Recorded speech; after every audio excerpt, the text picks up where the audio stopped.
In this section we're going to see how to embed a YouTube video into one of your pages. So the first thing I need to do is to bring up YouTube and do a search for something to find a video.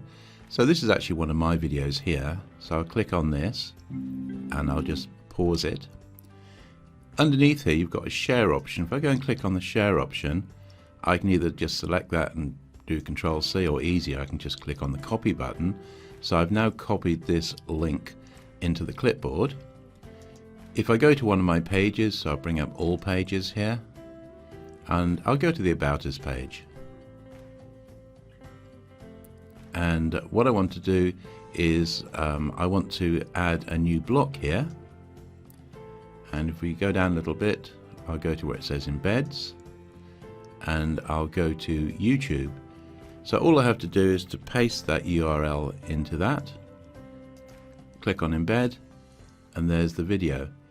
If I click on the Update button here, and then we'll go back to the front end, we'll click on the About button here, and if we scroll down, there's the embedded video.